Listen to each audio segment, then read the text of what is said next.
All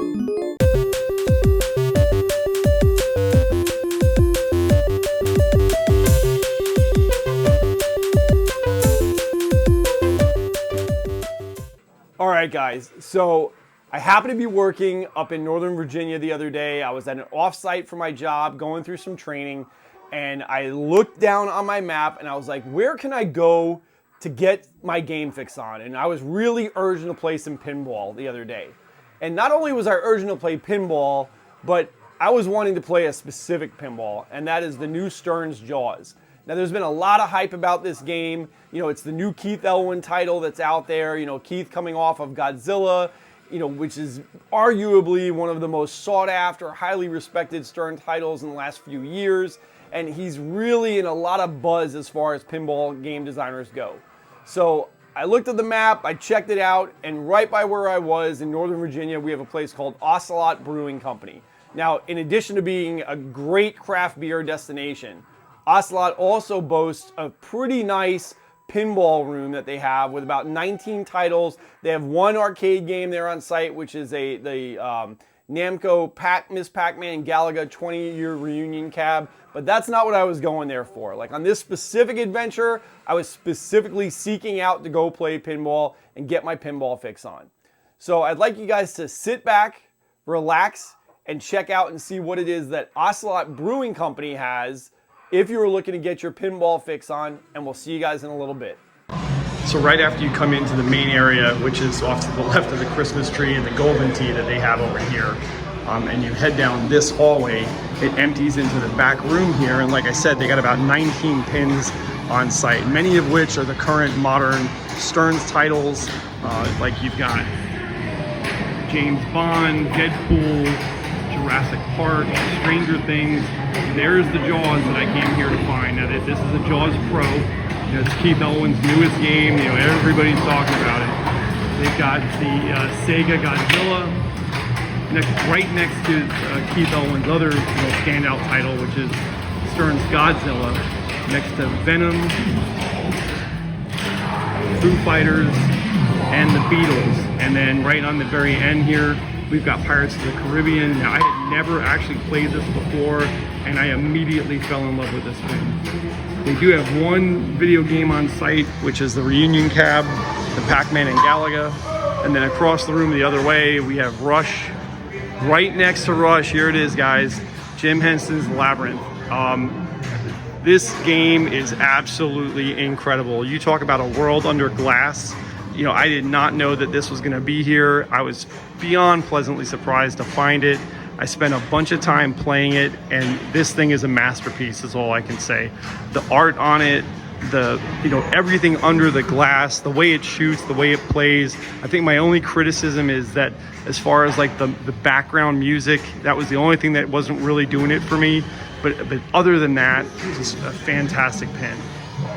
And then right next to that, we've got Jersey Jack's Toy Story 4, Fishtails, Twilight Zone, Dracula, and Spooky's Scooby-Doo.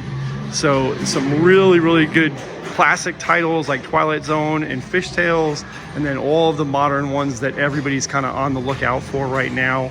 You know, if you're in Northern Virginia, you're looking to get your game fix on, you want to play some pinball, drink some great craft beer, come on over to Ocelot Brewing, check out what they've got going on, and I will see you guys on the next adventure.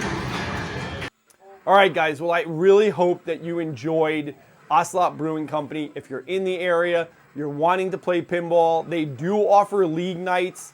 I talked to a couple of the guys that were there that you kind of probably saw playing pins in the video. They were both part of the league that's there. They said it's a pretty stand-up thing if you want to get involved. And like I said, it's also a great place just to go ahead and get a beer. So as I said at the beginning of this video, I went there specifically in mind to play Jaws. Now I have a couple of pins here in the house, my Mandalorian Premium and my Data East Star Wars. I'm a huge Star Wars nut.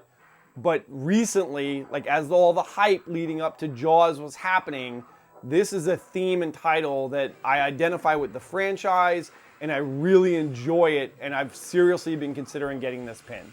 So to kind of help me in that decision process, obviously I had to go play one, and I have been waiting and waiting for somebody local to get Jaws, and Ocelot's had it for about a week, and they were kind of the first ones out there.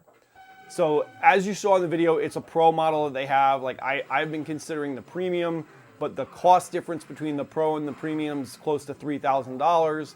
And just from what I've been able to hear in a lot of the other podcasts and videos that I've seen online, you know, although you will lose and gain a couple of things depending upon how you want to play pinball, right? Like, are you looking for a more open, faster playing play field, you know, for the game, like you'll get in the pro model, which is pretty much what you're going to experience most times on location, or are you wanting to spend a little bit more to get that upper play field, which is the Orca, the Jaws toy that pops up out of the play field underneath what is supposed to be Ben Gardner's boat, if you're familiar with the movie and the theme.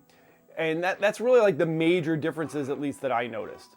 So my initial impression of the game is that it's a really nice game. I like it a lot. I love the theme. I dig the artwork in kind of a couple of different ways. Like, I like the side art on the pro with the shark attacking Hooper in the shark cage.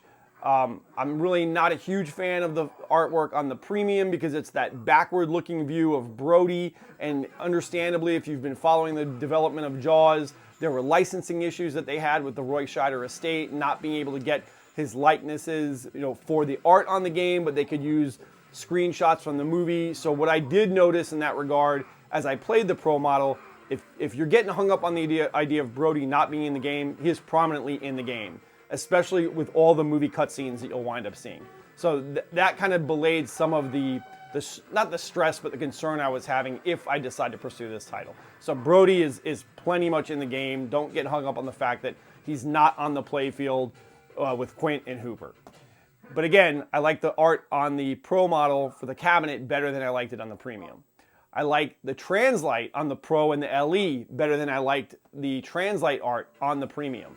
And then again, there is that cost of that $3,000 difference between the upper playfield and the boat with the Jaws that comes out of the playfield versus the stationary Jaws target that's breaking through the shark cage that's on the pro.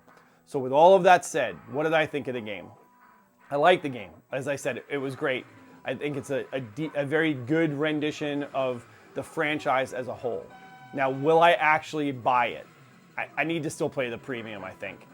As much as I liked it, I don't think the Pro is actually the way I'm intending on going now that I've played it. I think the Pro is probably fine for a lot of other people.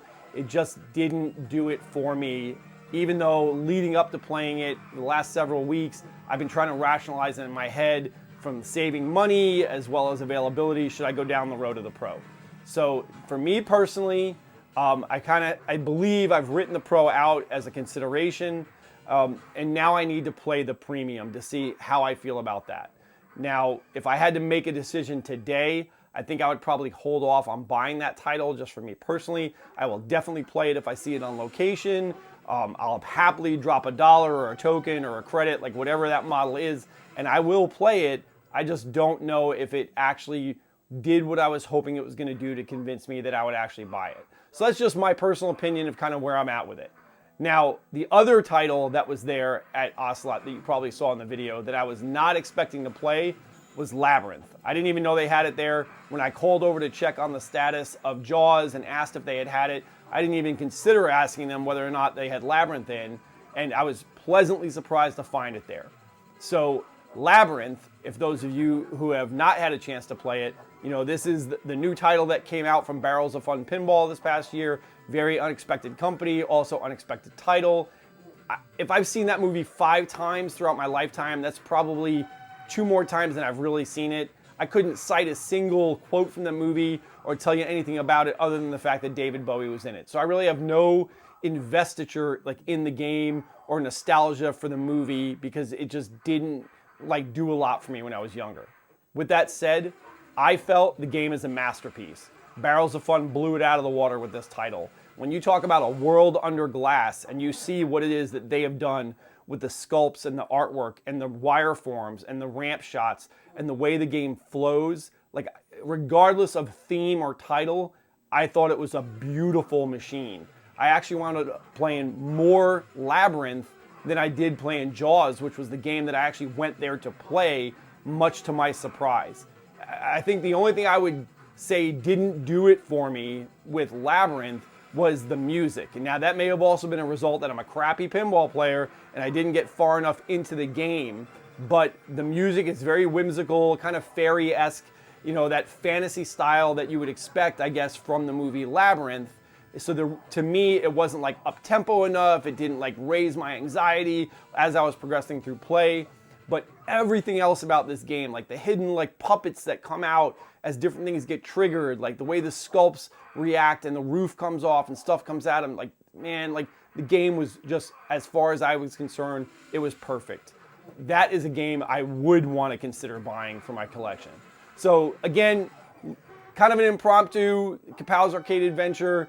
Just happened to be in the area, wanted to go check them out. Really wanted to look at these two pins to see where I stood, whether or not I was going to pull the trigger to buy a Jaws.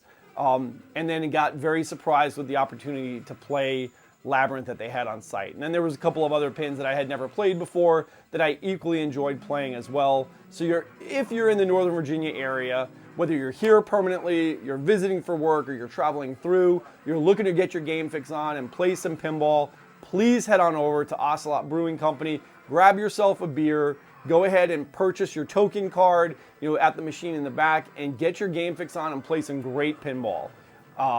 If you happen to be in the area, drop me a comment. I'd love to meet up and even go over there and show you how bad of a pinball player I am and get my game fix on with you as well. So with that being said, please go ahead and hit like and subscribe, and I'll see you guys on the next adventure.